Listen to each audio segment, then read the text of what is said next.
I think, yeah, it has really good 1080, like super solid 1080. Well, I mean, like when you actually take a picture. It's got 24.2 out versus 16. So yeah. Well, because that 4K was just like some yeet-ass or some yee 4K. It's like my phone has 4K. Yeah. Like, well, you're not wrong. Right, right. But they're just faded out pixels. It's a huge difference. Yeah. This already looks like filmic, just like, you know, this looks exactly like Wade in the water already. Should we do our short in 60? No. It'd be hilarious. I think for some portions of it, we should do it in 30, and then put it in a 24 timeline and slow it down to 80%. Yeah, so it'll just look fucked. Well, not for the speaking lines, but like for some of the other lines. Or some should other. we do 60 and put it in a 24 timeline? Slow it to like 40%. Just like, All right, what kind of lens? I don't know. You just brought me here. I mean, okay, all right. I kind of know, but. You said you need one for 200 bucks. Something like that. It's constantly readjust. It's lit. I know. It's so intelligent. So do you like ever manual focus this or no? No reason. Do you ever plan to? No. If we're filming, if it's loud. If we were filming, should I manual? For certain things, I'd manual. But right. I was wondering if you guys have like the Canon 51.8. 51.8? Like new or used? Yep. Either used probably. I'm sure I have it new, but I don't know if I can use them to take people see. We should shoot video with it? Yeah. I wouldn't use. I use the STM, the new one. Sure. I don't have the used ones, but I do have new for about 127 inches. Okay. I'm gonna test it out then. let's see. Yeah. Do you wanna see some footage of yourself? See what you think. Like, come this way. You know?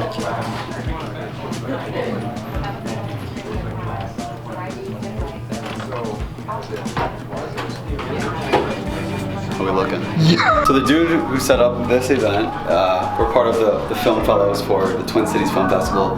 The dude who set it up for us and like is running it, emailed us and was like, "Yo, where are you at?" He's like, "You're late." Yeah. Like, for what? Yeah, they moved the schedule back an hour, so now he's pissed at us for not doing anything wrong because we just left to pick up a new lens. We just ducked. No. Yeah. we just left. We're done.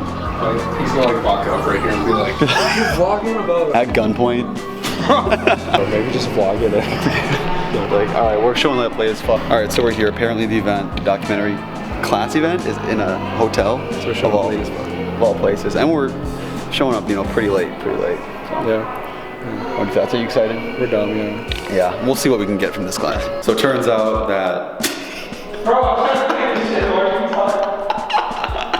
Oh man, I'm gonna go out. Yeah. We were late, but literally no one else from the group went. While we were filming our short, the other people who were a part of this group were seeing a movie. So we showed up late, but honestly, it's better than everyone else. We just finished our documentary class for the Yeah, we did, yeah. What do you think? How was it? Wild, because we came in and we got late in front of the director, right? So we walked right in front of him. And at first we thought it was Chris Kattan because we saw him at the party the night before. And we're like, "Yo, did we just walk in front of Kattan late as fuck?" No. Fortunately. But they started wiling out. There's like a verbal brawl during the there was like a deliberation about. 93-year-old dude. Yeah, like a 93-year-old dude was talking about, "No, you need talent and you have to pay an editor." So I guess he didn't edit his own film, by the way. Yep, that was a confession. Yeah, he was like, "I didn't edit." But yeah, man, so it's hilarious. But yeah, I'm glad we got to see a verbal scrap. That was the most useful They thing talked you got about out of they talked about distribution, which I appreciate, but I realize like how boring that is for someone especially. Imagine if you're like someone just at this festival and you accidentally go to that. And they're talking about What a mistake that would be. You'd be like, yo, they're talking about distribution. And you're like, And that's the most interesting thing you can scrape up, yeah. It's kind of rough. you're like, yo, I'm going to bed, bro. Next we're heading over to the lounge, get some B-roll of that area. It's super nice. And then we're going to take another class later tonight about how to film a scene. So that's gonna be super exciting as well. It'll be just us there. It's gonna be only Paul and I, which is great. Hopefully, like, yo, fuck all this. Hey, yo, if we show them something, yeah, we might get an industry lead. Possibly. If we show them nothing. We show them. I think I got. I mean, we brought the whole goddamn camera out. True. I hope you guys enjoyed that quick little intro segment at the beginning of the video. That quick little short was filmed on the Canon 51.8 that I just picked up recently. You guys saw the clip of me actually purchasing it in the store. So this lens has been talked about a lot because one, it's phenomenal for the price, and two, the image quality that it gives you is just incredible. And so yes, my review on this lens is gonna be pretty similar. Honestly, for the price, it cannot be beat. This came in at about $127 for me. We're filming on it right now, so you guys can judge really how well you like it. As you can see, the depth of it is just phenomenal. You can really do a lot as far as creating depth. It's just crazy. I'll come closer and you see that this background is just, it's so washed out, beautiful. But guys, as you can see, the image quality of this lens is just phenomenal. The autofocus is super fast and very silent. It's got the Canon STM. Especially with DSLRs, lens noise when autofocusing tends to be quite a problem. And that is one problem that I have with my other two lenses, which is a Tamron 17-250 and a Canon 75-300. Those have very loud autofocusing motors. It literally sounds like you're starting a lawnmower when you press the autofocus button. So yes, as I was saying before, this lens is very capable. It does have that f1.8, which creates a super shallow depth of field, perfect for creating that cinema or filmic look, even with a lower end camera. Although to be fair, the camera that I'm shooting on is very nice. So what is most attractive about this lens is the price and the bang for the buck that you get with it. Canon does offer 3 versions of this lens, an f1.4 and an f1.2 in the 50mm prime.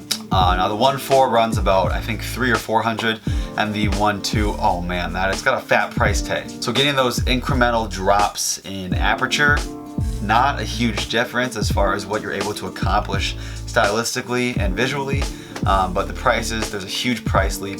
The build quality of this lens, it is plastic. I'll show you guys what it looks like close up. Most of the lens is built from plastic. Obviously you have your glass elements and your metal elements, but the outside of it is just plastic. If that's one thing that really turns you away, then don't get this lens. But if that's not gonna bother you, then just go for it. So pretty much a quick summary, quick review. You guys saw footage of it before, you're seeing footage of it now. We are shooting on the Canon 80D in 1080-24. Since this lens has a fixed range, it's only got that 50mm capabilities, the footage that you get from it is subject to shake. This isn't image stabilized. If you don't have steady hands, a gimbal, or are using a tripod like I am, your footage could be pretty shaky if you don't slow it down. And we were experiencing that when we were filming that short portion that I showed at the beginning of the video. Now it's not a huge deterrent, it's not gonna, drive me away from ever using this lens.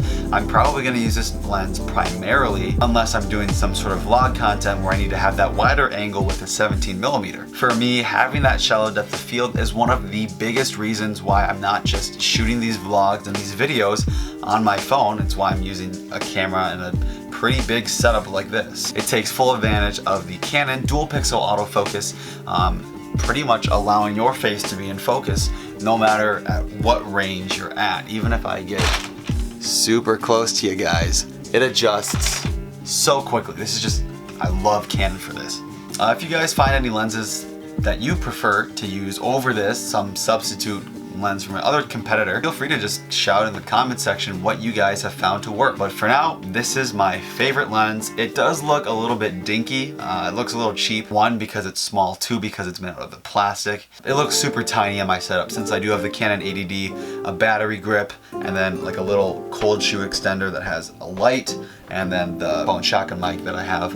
So it looks pretty dwarfed when it's on my setup. Honestly, I don't really care just because of how good this image looks. I already told you to go subscribe to this channel, like it, share it with your friends. So basically, if you're attracted to the price tag and you want to create that shallow depth of field with a lens that is very capable but doesn't have that zoom, look no further. If you have a bigger price budget, you still want that 50mm, but you want a shallower depth of field, go for the 1.4 or the 1.2. Thank you guys for watching this quick review of the lens. I appreciate you guys taking your time watching the video. Share my channel with your friends. I do create kind of a broad array of content, but if any of these video topics interest you, feel free and share it. Give this video a thumbs up. Comment in the section below what you guys like to see. Be sure you're doing that if you haven't already, and we're gonna catch you on the next video.